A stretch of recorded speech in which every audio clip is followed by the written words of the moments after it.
Bene, eccoci insieme anche oggi. L'ospite è Renato Macchietto, docente del liceo Fermi di Padova, liceo scientifico Fermi di Padova. Esatto.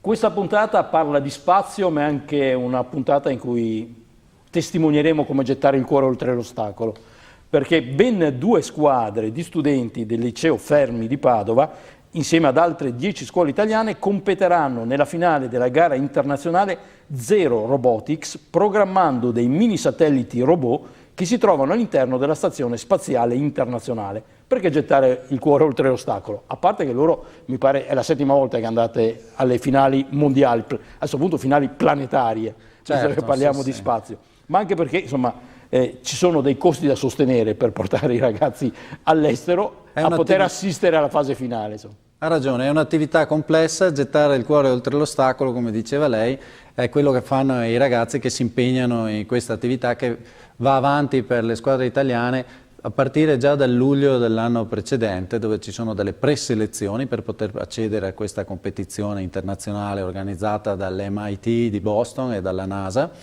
e che si conclude... 2 eccellenze mondiali assolute, naturalmente conosciute da tutti, mitiche direi, che anche agli studenti procurano un'emozione notevole, già il solo fatto di partecipare. Comunque poi da settembre fino a dicembre si sviluppa una sequenza di selezioni delle fasi della gara il cui esito finale è l'accesso alla finale.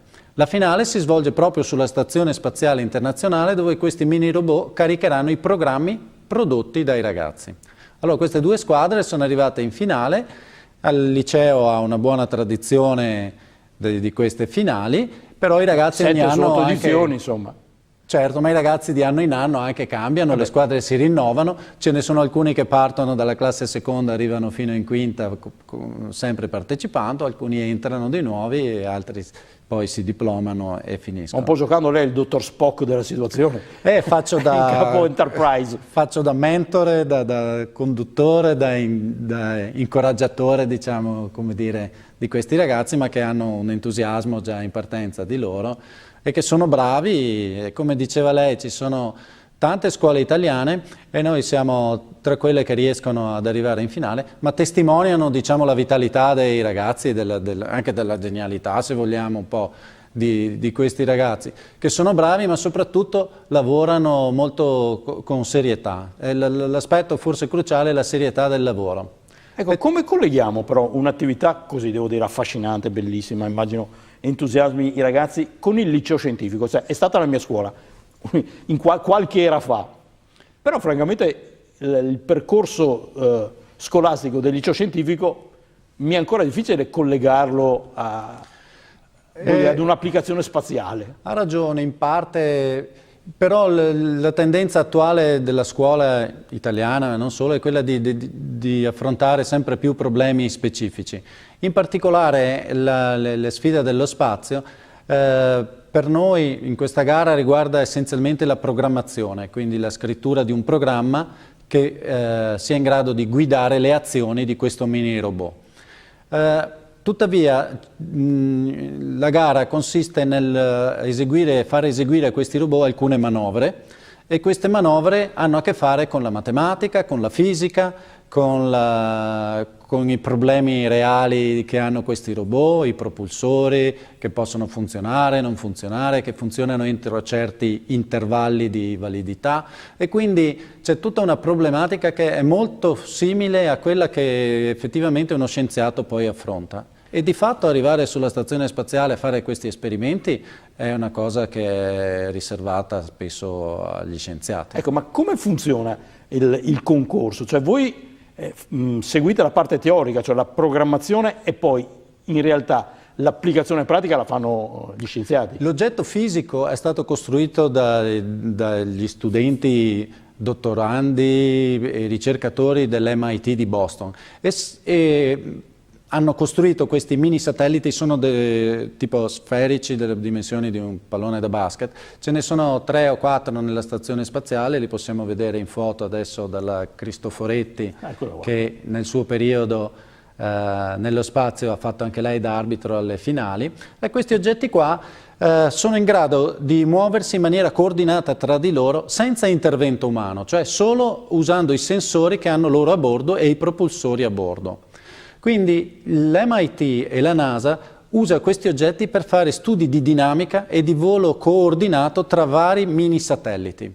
Nel futuro, all'interno della stazione spaziale? All'interno della stazione spaziale, prima di un futuro in cui questi satelliti saranno di dimensioni diverse e dovranno muoversi in maniera autonoma nello spazio vero. Finora siamo alla fase sperimentale. Questa è la fase sperimentale. Ecco, ma il movimento che viene fatto, immagino, su una programmazione vostra, che certo, in questo concorre con gli studenti di altre scuole del mondo, esatto, viene fatta dagli scienziati della NASA.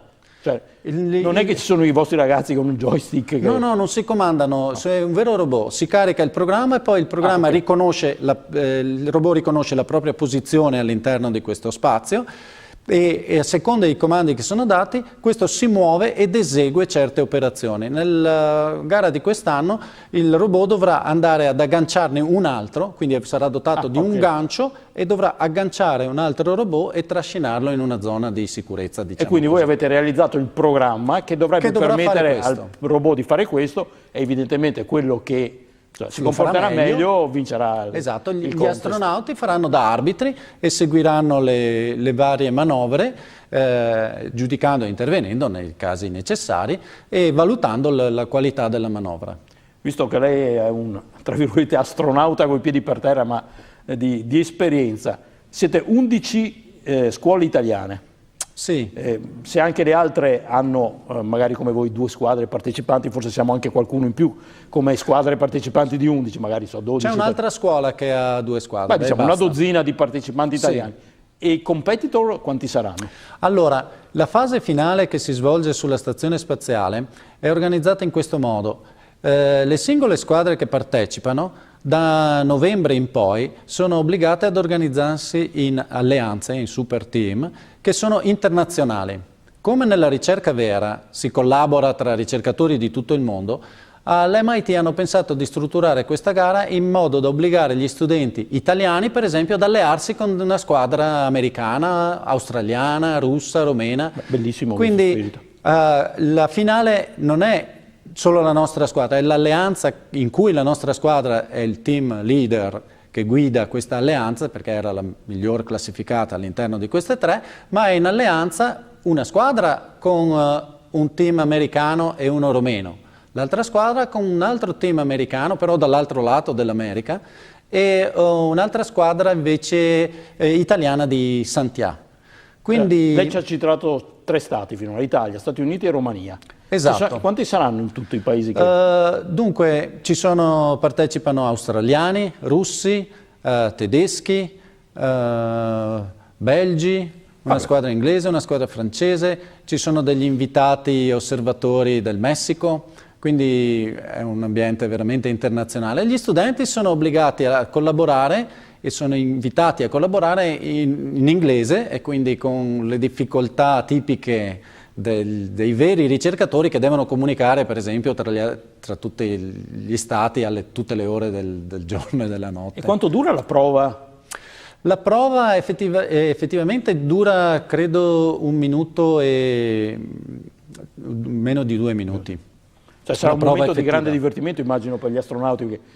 Sì, beh, loro vedono... per un giorno, insomma... E anche di stupore, ammettono, perché vedono i ragazzi che sono in grado di compiere delle operazioni che tanto spesso anche i ricercatori, i dottorandi o i laureati che lavorano all'MIT ci impiegano dei bei mesi anche loro a produrre. Ecco, per assistere in qualche maniera a partecipare alla fase finale, appunto, dicevo prima, voi dovete gettare il cuore oltre l'ostacolo, che significa che dovreste andare o a Alicante o a Boston. Sì, perché non potete stare a casa? Cioè, al di là del piacere di andare, voglio dire. No, è vero, si potrebbe seguire da casa perché la NASA trasmette in diretta le evoluzioni finali della gara.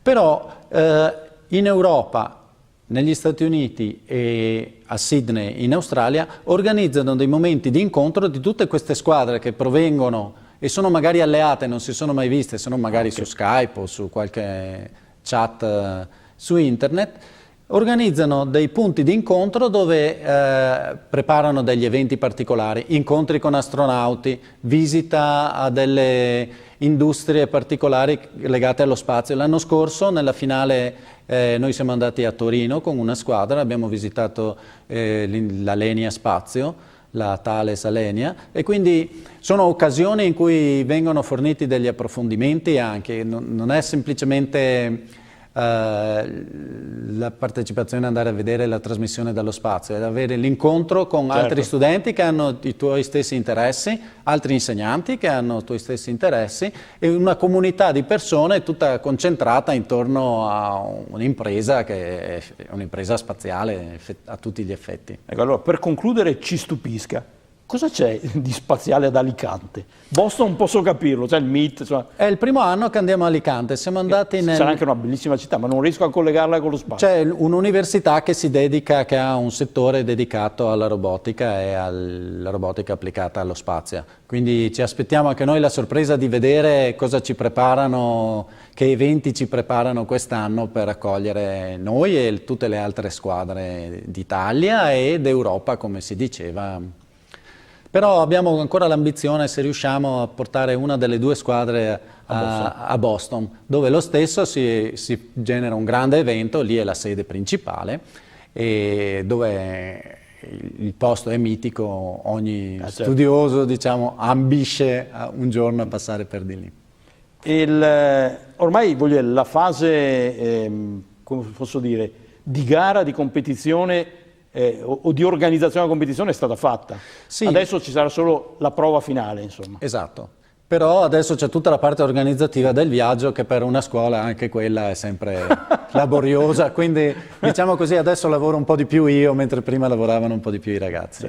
I problemi spaziali, i problemi molto terreni. Molto terreni, sì, sì. Grazie a Renato Macchietto. Grazie a voi. Come si fa nell'automobilismo, team principal, che adesso va di moda, delle squadre del Liceo Scientifico Fermi di Padova, che parteciperanno insieme ad altre 10 scuole italiane alla fase finale di questo concorso internazionale planetario nel vero senso della parola, Zero Robotics, per la programmazione di oggetti spaziali?